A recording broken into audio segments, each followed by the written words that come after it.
पे है तो क्या है, वो नोकार्डिया है। और ये जो एक्टिनोमाइस है इसमें लेके ये बॉडी का क्या है, नॉर्मल फ्लोरा है। क्या है, normal flora. Some bacteria in the body are normal flora, they are useful for the body. ये यूजफुल होते हैं कि नहीं। अब नेक्स्ट सवाल ये है कि नॉर्मल फ्लोरा कहाँ कहाँ पे होते हैं, स्किन में होते हैं, नॉर्मल फ्लोरा माउथ में होता है, नॉर्मल फ्लोरा इंटेस्टाइन में होता है, नॉर्मल फ्लोरा बर्थ कैनाल में होता है, नॉर्मल फ्लोरा यूरिनरी ट्रैक्ट में होता है। तो अगर सवाल यह है कि एक्टिनोमाइस जो नॉर्मल फ्लोरा है ये ज़्यादातर कहाँ पे होता है, तो ओरल केविटी। कहाँ पे होता है, ओरल केविटी। ये माउथ के अंदर ज़्यादा है। अब एक्टिनोमाइस का माउथ में होना ये नॉर्मल है, लेकिन अगर ये किसी डिजीज़ की वजह से माउथ से डिस्प्लेस हो जाए तो फिर इट बिकम पैथोजेनिक। ये क्या बन जाता है, पैथोजेनिक बन जाता है। अब आते हैं ये जो नोकार्डिया है इसकी इन्फेक्शन क्या है। तो यहाँ पहले के इसकी डिजीज़ क्या है कि अगर नोकार्डिया सॉइल के ज़रिए या किसी भी थ्रू सॉइल से बॉडी को अंदर आ जाए तो how it can cause disease. Number 1 lungs infection. ये क्या करा सकती है, lungs infection. It target the lungs first. अब सुन ले वाई। द रीजन इज कि which area of the body contain high oxygen. Lungs, lungs के अंदर सबसे ज़्यादा ऑक्सीजन होता है और ये उस एरिया के अंदर ज़्यादा सर्वाइव करता है जो क्या होता है, एरोबिक होता है। So because of more oxygen it target lungs first. It can cause lungs infection like lung abscess करा सकती है। क्या करा सकती है, लंग एब्सेस। नेक्स्ट देखिए स्किन इन्फेक्शन। ये स्किन इन्फेक्शन करा सकती है। फॉर एग्जांपल एक पेशेंट है, वो क्लिनिक में आया है, वो कहता है कि मेरे स्किन पे दाने हैं, पिंपल्स है और उसमें पीप बना है, पस बनी है। तो most common cause is staphylococcus Orius. तो हम उसको एम्पिसिलिन या एमोक्सिसिलिन देते हैं।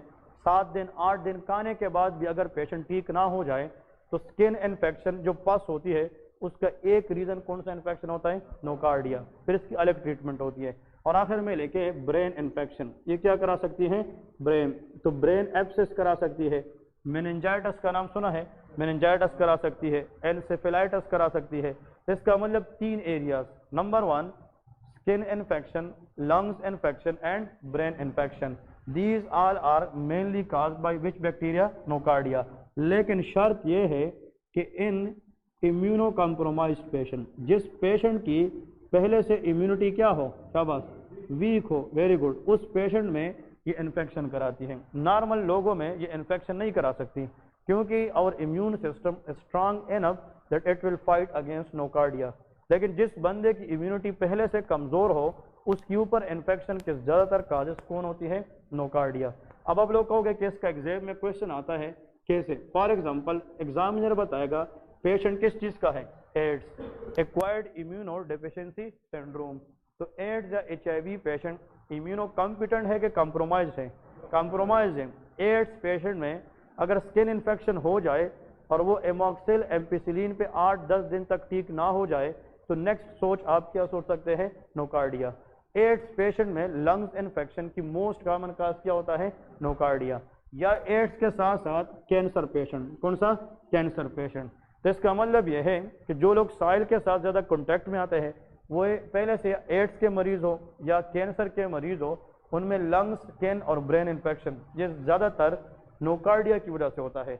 और अगर इन्फेक्शन किस वजह से हो जाए, नोकार्डिया, तो इसको हम कहते हैं नोकार्डियोसिस। इसको क्या कहते हैं, नोकार्डियोसिस। तो nocardiosis is a infection caused by nocardia. तो नोकार्डियोसिस ये पल्मोनरी भी हो सकती है। व्हाट इज पल्मोनरी, मतलब लंग्स को। नोकार्डियोसिस क्यूटेनियस भी हो सकती है, स्किन को। और ये न्यूरो नोकार्डियोस भी हो सकती है, ब्रेन को भी हो सकती है। क्लियर है, ये पॉइंट्स इंपॉर्टेंट है जी। लेकिन आप लोगों से अगर सवाल पूछा जाए कि इन तीनों में से मोस्ट कॉमनली एड्स पेशेंट में ये किस एरिया को टारगेट करती है, लंग्स को, because of aerobic in nature, क्योंकि ये वहाँ पे सर्वाइव करती है जहाँ पे ऑक्सीजन लेवल ज़्यादा होता है और लंग्स में पहले से ऑक्सीजन क्या होता है, ज़्यादा होता है। ठीक है, तो इट मेक्स सेंस। अगर आप लोग थोड़ा सोचे, it makes sense how to remember nocardia. अब इसके बाद देखे एक्टिनोमाइस के नीचे डिजीजेस, ये क्या कराती है, एक्टिनोमाइसिस ये क्या करा सकती है। Number 1 it can cause facial infection. ये फेशियल एब्सेस करा सकती है। फेशियल इन्फेक्शन, फेशियल एब्सेस मतलब फेस के ऊपर अगर एक्नी के दाने हैं इसके ऊपर एब्सेस वगैरह ये करा सकती है। और नेक्स्ट देखे फेशियल, यहाँ पे इंपॉर्टेंट याद रखे, facial infection which leads to discharge, जिससे क्या हो रही है, डिस्चार्ज मतलब कोई फेस के ऊपर दाना है, अब उस दाने को जनाब अगर कोई बंदा छेड़े और वहां से पीप आना स्टार्ट हो जाए और उस पीप से बंदा सिंपल ले ले, विच कंटेन, ये एमसीक्यू जो है कि आप लोगों के लिए ऐसा खेल है कि इस पूरे लेक्चर का एमसीक्यूज है बस एक, ठीक है ना, that is called sulphur granules. इसको हम क्या कहते हैं, सल्फर ग्रेन्यूल। असल में ऐसा एब्सिस, प्लीज सुन ले, many bacteria can cause abscess and pus, those are called pyogenic bacteria. कौन सी, पायोजेनिक, पायो मीन पस, कि पस फॉर्मिंग बैक्टीरिया को हम पायोजेनिक कहते हैं। उनमें से स्ट्रेफ ओरियस भी है, स्ट्रेप्टोकोकस भी है, उनमें से एक एक्टिनोमाइस भी है। कैसे पता चलेगा कि जो पस बनी है या पीप बनी है ये किसने कराई है, एक्टिनोमाइस। उस पीप के अंदर अगर लेबॉर्ट्री वाला कहे कि इसमें कौन से ग्रेन्यूल है, सल्फर, तो फिर ये एक्टिनोमाइस इन्फेक्शन होता है। तो ये एमसीक्यूज आता है, बार बार आता है और हर एग्जाम में आता है कि which infection of the body which contain sulphur granule, then you people should think about which infection, that is actinomyces. इस बात को जितना जोर आप लोग दे और यहाँ पे बैठाए उतना कम है, क्योंकि ये हर क्वेश्चन में आता है और हर एग्जाम में आता है, कभी मिस होने वाला क्वेश्चन है ही नहीं। तो sulphur granule in any infection which leads to pus in the body, think about actinomyces. एक क्वेश्चन आया था कि एक पेशेंट है, उसको जनाब साइनोसाइटिस हुआ था, क्या, साइनोसाइटिस, और उस साइनोसाइटिस के बाद उसको यहाँ पे मैंडिबुलर एब्सिस बनी थी। मैंडिबुलर एब्सिस को इंसाइज करके ड्रेन किया गया और ड्रेनेज के बाद जब उसकी सैंपल लेबॉर्ट्री में चेक की गई तो उसमें एक्टिनोमाइस की स्पीशीज थी। तो आपसे सर पूछेगा कि अकॉर्डिंग टू दिस कंडीशन उसमें कौन से ग्रेन्यूल्स आप सस्पेक्ट करेंगे, आंसर इज सल्फर ग्रेन्यूल्स। वो क्या होंगे, क्योंकि ये जो सल्फर है ये एक्टिनोमाइस बैक्टीरिया रिलीज करती है, तो ये जहां पे भी इन्फेक्शन कराएगी ये कौन सा ग्रेन्यूल देगी, सल्फर ग्रेन्यूल। तो प्लीज इसको याद रखें, इसको ना भूलें। आखिर में अगर ये इन्फेक्शन कराए तो नोकार्डिया की ट्रीटमेंट लेके, इसकी ड्रग ऑफ द चॉइस लेके कि how we can treat nocardia infection, that is best treated with sulphonamides. किस एंटीबायोटिक से, सल्फोनामाइड्स। प्लीज याद रखें, that is sulphonamide. The drug of choice for this nocardia that is sulphonamide, SULFONAMIDE। मैं यहाँ पे लिखता हूँ, देखें, दैट इज कॉल्ड सल्फोनामाइड्स, ठीक है जी, ये हम देते हैं, ये एंटीबायोटिक्स हैं। ये हम आगे पढ़ेंगे, 1 बाय 1 पढ़ेंगे कि सल्फोनामाइड क्या है, ये करते क्या है। लेकिन एक बात याद रखें, सल्फोनामाइड ऐसी एंटीबायोटिक है कि जब भी हम किसी को देंगे तो बैक्टीरिया के अंदर फोलिक एसिड सिंथेसिस को ब्लॉक करती है। किस चीज़ को, फोलिक एसिड। और बैक्टीरिया को फोलिक एसिड इसलिए चाहिए होती है कि वो फोलिक एसिड के जरिए अपना डीएनए बनाती है। Folic acid is good for DNA, और जब डीएनए बनेगी तो सेल सर्वाइव करेगी क्या, नहीं, क्योंकि सेल की सर्वाइवल किस पे डिपेंड करती है, डीएनए। तो सुन ले, बैक्टीरिया की डीएनए को बनाने के लिए फोलिक एसिड चाहिए, और जितना फोलिक एसिड ज़्यादा होगा डीएनए ज़्यादा बनेगी, तो बैक्टीरियल ग्रोथ क्या होगा, ज़्यादा। तो हमने तो बैक्टीरिया को ख़त्म करना है, तो हमने उसकी डीएनए डैमेज करना है, और डीएनए डैमेज का एक तरीका किसको ब्लॉक करना है, फोलिक एसिड। और फोलिक एसिड सिंथेसिस ब्लॉकर ये सल्फोनामाइड्स होते हैं, ठीक है जी, ये पॉइंट्स याद रखें। यार सेप्ट्रान डीएस का नाम सुना है कि नहीं, सेप्ट्रान की जो सिरप है जो बच्चों में देते हैं या आम लोग भी लेते हैं वो सल्फोनामाइड है, क्लियर है। या कोट्रीमॉक्सोजोल के टैबलेट्स आते हैं वो क्या है, ये सल्फोनामाइड है। नोकार्डिया पेशेंट में 3 दिन एक टैबलेट सल्फोनामाइड दे दें, patient will be all right, ठीक है। लेकिन इसमें लेके इसकी drug of choice, DOC mean drug of choice, actinomyces के अंदर दैट इज पेनिसिलिन। इसमें क्या देते हैं, पेनिसिलिन। तो पेनिसिलिन आप लोगों को पता है, पेनिसिलिन के अंदर फिर हम आगे पढ़ेंगे जब हम फार्मा में जाएंगे कि इसमें जनाब पेनिसिलिन में एमोक्सिसिलिन, एम्पिसिलिन, ये सारे के सारे ड्रग किस में आते हैं, पेनिसिलिन। और ये जो पेनिसिलिन है ये जब भी हम किसी को देंगे it will block cell wall synthesis, ये बैक्टीरिया के इर्द गिर्द सेल वॉल को बनाने नहीं देगी। जब सेल वॉल नहीं बनेगी कैन बैक्टीरिया सर्वाइव, नो, क्योंकि cell wall is the protective layer of bacteria.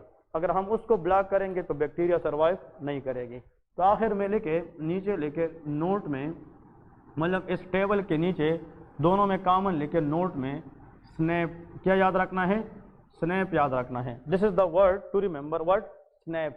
अब देखें स्नैप के अंदर S for which antibiotic, sulphonamide, तो उसके बाद ये हम किस में देंगे, नोकार्डिया, किस में देंगे, नोकार्डिया। और a for which antibiotic, amoxicillin, कौन सा, a for that is actinomyces, which one, actinomyces infection, और उसमें हम क्या देंगे, पेनिसिलिन, क्या देंगे, पेनिसिलिन। तो if you guys know the snap you will know the treatment of this two bacteria. इसका मतलब यह है, फिर से sulphonamide for an that is nocardia, लेकिन जो ए है that is actinomyces and that is for penicillin, उसमें हम पेनिसिलिन देते हैं। इन सब में जो एमसीक्यूज क्वेश्चन है वो ये है कि नोकार्डिया और ये जो एक्टिनोमाइस है, पहले लोग समझते थे कि यह फंजाई है, लेकिन बाद में पता चला कि एक ग्राम पॉजिटिव बैक्टीरिया है, एक एरोबिक है और एक एनएरोबिक है। मेन पॉइंट इसमें यह है कि जो एक्टिनोमाइस है ये जहाँ पे भी इन्फेक्शन कराए, चले इसका एक क्वेश्चन आया था, एक फीमेल है वो आती है, वो ये कहती है जनाब वो 5 या 10 साल के लिए बच्चे पैदा नहीं करना चाहती, ठीक है, तो वो आपसे जनाब कुछ कम मतलब ये कि कॉन्ट्रासेप्टिव लेना चाहती है, तो उसमें हम देते हैं ऐसी कॉन्ट्रासेप्टिव मेथड जिसमें हम 5 से 10 साल तक प्रेगनेंसी रोके, इसको हम एंट्रा यूटराइन डिवाइस कहते हैं, IUD, ये नाम सुना है क्या नहीं, IUD stand for intra uterine device. असल में इसमें एक डिवाइस होता है, ये शॉप वगैरह में भी होता है, इस तरह बना होता है, ये डिवाइस किस शेप की होती है, टी, और ये कॉपर से बना होता है, इसको हम कहते हैं कॉपर टी डिवाइस, क्या कहते हैं, कॉपर टी। मतलब फीमेल को डिलीवरी पोजीशन में गायनेकोलॉजिस्ट जनाब उसको सुपाइन पोजीशन में जनाब इस तरह रखती है, और ये जो स्पेकुलम के जरिए बर्थ कैनाल को ओपन किया जाता है, और ये जो कॉपर टी है ये गायनेकोलॉजिस्ट विजाइना के जरिए इंसर्ट करके यूट्रस में रखती है, कहाँ पे रखती है, यूट्रस, और ये कॉपर टी फिर स्पर्म को ऊपर जाने से रोकेंगे और ओवम को नीचे आने से भी रोकेंगे। तो इसका मतलब कॉपर टी यूट्रस के अंदर रहेगी और ये कॉपर टी स्पर्म और ओवम को मीट होने नहीं देगी, तो ये प्रेगनेंसी को होने देगी कि प्रिवेंट करेगी, प्रिवेंट, इसलिए इसको कॉन्ट्रासेप्टिव कहते हैं। Contraceptive mean anything which prevent pregnancy. अब ये आज कॉपर टी ये टैबलेट है कि डिवाइस है, डिवाइस है जो हम फीमेल में कहाँ पे रखते हैं, यूट्रस में, इसलिए इसको एंट्रा यूटराइन डिवाइस कहते हैं। ये यूट्रस में रखा जाता है और इसकी जो मियाद है, इसकी जो बनाए जाने वाली कंपनी है वो कहते हैं कि ये 7 से 10 साल तक काम करती है, कितना, 7 से 10 साल। इसका मतलब 7 से 10 साल तक ये कॉपर टी अगर यूट्रस में रहे, लेकिन इसका रिस्क ये है कि अगर गलती से हम ये यूट्रस में रखें तो ये परफोरेशन करा सकती है, अगर गलती से ये गलत जगह पर रख जाए तो फिर उस फीमेल को पेन भी हो सकता है, बार बार क्या हो सकता है, पेन। अगर ये गलत जगह पे रख जाए तो ये तो फॉरेन बॉडी है, इसके खिलाफ इम्यून सिस्टम रिएक्शन कर सकता है कि नहीं, तो इसका मतलब मल्टीपल थिंग। लेकिन copper T is a safe IUD। अब अगर कॉपर टी फॉर एग्जांपल एक फीमेल ने रखी है तो इसके ऊपर यूटराइन इन्फेक्शन हो सकता है कि नहीं। अगर एग्जामिनर कहे कि एक फीमेल है उसने एंट्रा यूटराइन डिवाइस रखी थी 2 साल पहले, 3 साल पहले, लेकिन अब वो कंप्लेंट के साथ आई है कि उसकी विजाइना से पस की डिस्चार्ज हो रही है, किस चीज़ की, पस, पीप की डिस्चार्ज हो रही है, तो इसका मतलब कि कॉपर टी के ऊपर यूट्रस में क्या हुआ है, इन्फेक्शन, और उस इन्फेक्शन की जो पीप है, डिस्चार्ज है, वो बाहर आ रही है, लेकिन उसमें सल्फर ग्रेन्यूल्स है, क्या चीज़ है, सल्फर। तो IUD के ऊपर जब भी डिस्चार्ज की जिक्र आ जाए और उसमें सल्फर ग्रेन्यूल का जिक्र आ जाए, थिंक अबाउट एक्टिनोमाइस इन्फेक्शन, ये भी क्या होती है, एक्टिनोमाइस।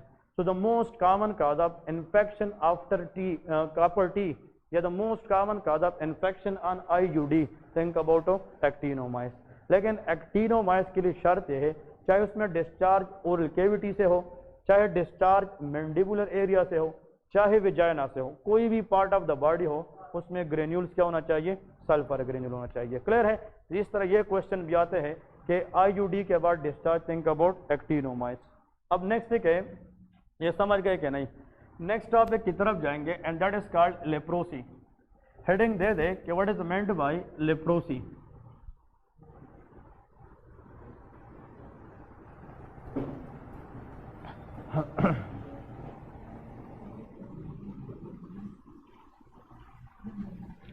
इसमें लिखे अ क्रोनिक कंडीशन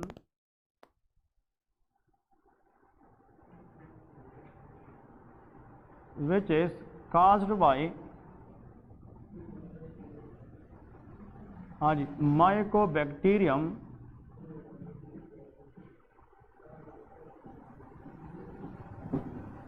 हाँ जी, लेप्रे, इसका नाम क्या है? Mycobacterium leprae. जिस तरह माइकोबैक्टीरियम ट्यूबरकुलोसिस वो टीबी कराती है, तो माइकोबैक्टीरियम लेप्रे ये क्या करा सकती है? लेप्रोसी करा सकती है। ठीक है जी। इसमें दो तीन बात याद रखें।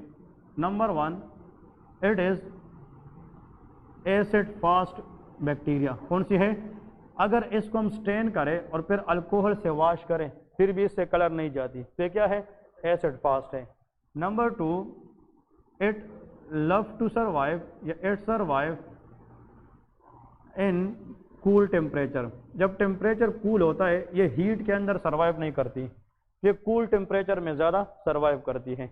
और ये जो माइकोबैक्टीरियम लेप्रे है इसकी टारगेट एरिया लेके कि जो लेप्रोसी है और माइकोबैक्टीरियम लेप्रे की वजह से होता है, तो टारगेट एरियाज के बॉडी के अंदर कौन कौन सी एरिया को टारगेट करती है? नंबर 1, स्किन, ये किसको टारगेट करती है? स्किन। नंबर 2, पेरिफेरल नर्व्स, इसका मतलब यह है कि ये पीएनएस को टारगेट करती है। इट्स मीन कि ये एक्सॉन्स को टारगेट करती है, नर्व को टारगेट करती है। इसमें एक्सिलरी नर्व भी जा सकती है, रेडियल नर्व भी जा सकती है। इसका मतलब brain and spinal cord are not affected, but other than brain and spinal cord, peripheral nerve they are most commonly affected in leprosy. तो लेप्रोसी के अंदर स्किन अफेक्ट होती है, लेप्रोसी के अंदर क्या अफेक्ट होती है? हाँ जी, नर्व अफेक्ट होती है। अब इसके लिए टाइप्स, जो लेप्रोसी है इसके जनाब दो टाइप्स हम पढ़ेंगे। Leprosy is divided into 2 types. Number 1, लेके एक साइड पे एक टेबल ड्रा करते हैं, एक को हम कहते हैं ट्यूबरकुलाइड लेप्रोसी, एक को क्या कहेंगे? ट्यूबरकुलाइड लेप्रोसी। और नेक्स्ट लेके लेप्रोमेटस लेप्रोसी, एक को हम क्या कहते हैं? लेप्रोमेटस लेप्रोसी। मैंने अभी तक लेप्रोमेटस लेप्रोसी का एक पेशेंट देखा है और वो भी चाइना में, ठीक है ना। तो लेप्रोमेटस लेप्रोसी का एक पेशेंट मैंने देखा है और हमने हॉस्पिटल में देखा था, टीचर ने देखा था, लेकिन चाइना में, इधर मैंने नहीं देखा। ट्यूबरकुलाइड लेप्रोसी के लोग ज़्यादा होते हैं। अब ट्यूबरकुलाइड लेप्रोसी, इसका दूसरा नाम है PAUCI, that is called pauci bacillary leprosy. इसको क्या कहते हैं? Pauci bacillary leprosy. और इसका नाम है मल्टी बेसिलरी लेप्रोसी। अब देखिए ये आसान है, सिर्फ आप लोगों को समझाने की जरूरत है कि आप लोगों को पता चले कि उसको नाम क्यों दिया है। नंबर 1 सुन ले, what is meant bye multi? Many, multi mean many. Bacillary का मतलब बेसिलाई, बेसिलाई से ये बैक्टीरिया मुराद है। एसी लेप्रोसी, जिसमें इस बैक्टीरिया की पॉपुलेशन क्या हो? ज़्यादा, वो मल्टी बेसिलरी है। तो डेंजरस है कि नॉन डेंजरस? डेंजरस। जितना बैक्टीरिया लोड ज़्यादा होगा उतना मतलब डेंजरस चीज़ है। पाउसी का मतलब ये PAUCI, पाउसी मीन फ्यू, मतलब थोड़े बहुत, बेसिलाई। ऐसी लेप्रोसी जिसमें इस बैक्टीरिया की लोड बहुत कम हो, फ्यू हो, तो इसको पाउसी बेसिलरी लेप्रोसी कहते हैं। क्लियर है? So pauci bacillary is a non dangerous leprosy, multi bacillary is a dangerous leprosy. इसमें बैक्टीरियल लोड क्या होती है? ज़्यादा होती है। इसमें लेके नंबर 1 इसकी मेन जो डिफरेंस है, नंबर 1 इसमें जो लीजन्स होगी दे आर फ्यू, मतलब बॉडी के बहुत कम जगहों पे लीजन होती है। और इसमें लेके वाइड स्प्रेड लीजन इसमें ज़्यादा होगी, वाइडली स्प्रेड लीजन। वाई? क्योंकि बैक्टीरियल लोड क्या है? ज़्यादा। और जब बैक्टीरियल लोड ज़्यादा होगा तो लीजन भी ज़्यादा होगी। तो ऐसी लेप्रोसी जिसमें बॉडी का थोड़ा बहुत एरिया इन्वॉल्व हो वो पाउसी बेसिलरी है। अगर ज़्यादा एरिया इन्वॉल्व हो जाए तो उसको हम मल्टी बेसिलरी लेप्रोसी कहते हैं। नेक्स्ट देखिए restricted bacterial growth. Restricted bacterial growth, इसमें बैक्टीरियल की जो ग्रोथ है वो रिस्ट्रिक्ट होती है, कम होती है, क्योंकि दे आर पाउसी बेसिलरी। इसमें बैक्टीरिया इतनी ज़्यादा ग्रो नहीं करती कि वो ज़्यादा डैमेज कराए। और इसमें लेके अनलिमिटेड, मतलब अनलिमिटेड या वाइडली ग्रोथ ऑफ बैक्टीरिया, इसमें बैक्टीरिया की जो ग्रोथ है वो बहुत ज़्यादा होती है और जितना ग्रोथ ज़्यादा होगी उतना डैमेज भी ज़्यादा होगा। ठीक है जी। नेक्स्ट लिखे अनदर, जिन लोगों को पाउसी बेसिलरी या ट्यूबरकुलाइड लेप्रोसी होती है इन लोगों की गुड इम्यून रिस्पांस, सुन ले, इन लोगों की जो इम्यून रिस्पांस है ये क्या होती है? हाँ जी, गुड। अगर इम्यूनिटी गुड है तब जाकर बैक्टीरिया का लोड क्या होगा? हाँ जी, कम के ज़्यादा? कम। जब हमारा इम्यूनिटी स्ट्रांग है तो वो बैक्टीरिया को इन्फेक्शन होने नहीं देगा। When immune response is good bacteria will be very low, तो दे आर फ्यू। इसका मतलब यह है, लेकिन इन लोगों में इम्यूनिटी रिस्पांस स्ट्रांग होगी कि वीक होगी? शाबाश, आंसर इज वीक। तो ट्यूबरकुलाइड में स्ट्रांग होती है। और एक पॉइंट याद रखें, अगर एग्जाम में आ जाए कि किस सेल की वजह से ये रिस्पांस होती है, टी हेल्पर 1 सेल। कौन से सेल की वजह से? T helper 1 cell. तो टी लिम्फोसाइट, एक बी लिम्फोसाइट है और एक टी। तो लेप्रोसी के अंदर which lymphocyte is fighting? T lymphocyte. तो टी हेल्पर 1 ये सेल ट्यूबरकुलाइड में काम करती हैं। और यहाँ पे लेके पुअर इम्यून रिस्पांस, अगर इम्यून रिस्पांस कम है, पुअर है, तो उसमें बैक्टीरियल लोड क्या होगा? ज़्यादा होगा, मल्टी होगा। और यहाँ पे जो पुअर रिस्पांस देता है वो टी हेल्पर 2 सेल होता है। कौन सा होता है? T helper 2। सो जो नॉन डेंजरस लेप्रोसी है उसमें टी हेल्पर 1 का काम होता है, जो डेंजरस लेप्रोसी है उसमें टी हेल्पर 2 का काम होता है। आफ्टर ऑल, अगर एग्जामिनर पूछे which lymphocyte fight against leprosy, B lymphocyte और T, answer is T lymphocyte. और ऐसी इम्यूनिटी जो टी लिम्फोसाइट मीडिएट करे उसको सेल मीडिएटेड इम्यूनिटी कहते हैं। क्या कहते हैं? Cell mediated immunity. ये इंपॉर्टेंट पॉइंट याद रखें, लेकिन ये अभी आगे बताता रहता हूँ। नेक्स्ट है इसमें, हाँ जी, सिंगल नर्व इन्वॉल्वमेंट। इसमें जो नर्व इन्वॉल्वमेंट है वो सिंगल होती है, सिंगल नर्व इन्वॉल्वमेंट। इसमें क्या होता है, लेप्रोसी के अंदर मैंने टारगेट एरियाज में क्या लिखी है? Skin and peripheral nerve. अगर मीडियन नर्व है और ये जनाब मैं यहाँ पे हाथ रखता हूँ और मुझे ऐसा लगता है कि यहाँ पे एक तार है, नॉर्मली नर्व को हम पल्पेट नहीं कर सकते, सिर्फ अल्नर नर्व है। कभी कभार यहाँ पे अगर मेस के साथ यहाँ पे स्ट्राइक हो जाते हैं तो हम यहाँ पे करंट महसूस होता है कि नहीं? इसका मतलब यहाँ पे अल्नर नर्व है। कौन सी है? अल्नर। लेकिन अगर आप यहाँ पे हाथ इस तरह फॉर एग्जांपल पल्पेट करें और आपको तार जैसा फील होता है, इतना नर्व थिक हो जाती है। क्या हो जाती है? थिक। और जब नर्व थिक हो जाती है नॉर्मली, उसकी कंडक्शन वेलोसिटी क्या हो जाती है? कम हो जाती है। तो याद रखे, thickening of the nerve but loss of nerve sensation, that is the hallmark of which disease? Leprosy. तो अगर एग्जाम में आप लोगों से सवाल ये पूछे कि जो पेरिफेरल नर्व है ये लेप्रोसी के अंदर क्या हो जाती है? हाँ, थिक। लेकिन थिक नर्व के अंदर सेंसेशन जो है वो क्या हो जाती है? लॉस हो जाती है। ये लोग जो है ये क्लिनिक में आते हैं, स्पेशली कौन से वाले? ये कहते हैं कि डॉक्टर साहब ये इस तरह बैठे होते हैं घर में, और अगर किसी ने जाना साथ में चूल्हा जलाया है फॉर एग्जांपल किचन वगैरह में, और ये चूल्हे पे हाथ रखते हैं, हाथ आग पे, उसको पता नहीं चलता, इन लोगों को पता नहीं चलता। फिर जब घर वाले आकर देखते हैं तो उसने आधी हाथ जलाई होती है। इसका मतलब ये है कि these people do not have any sensation in the hand. इसका मतलब अगर नर्व काम करना छोड़े, सेंसेशन खत्म हो जाए, उन लोगों को टेम्परेचर का पता नहीं चलता। इसलिए कहते हैं कि इन लोगों को अकेले में नहीं छोड़ना है। अगर ये कई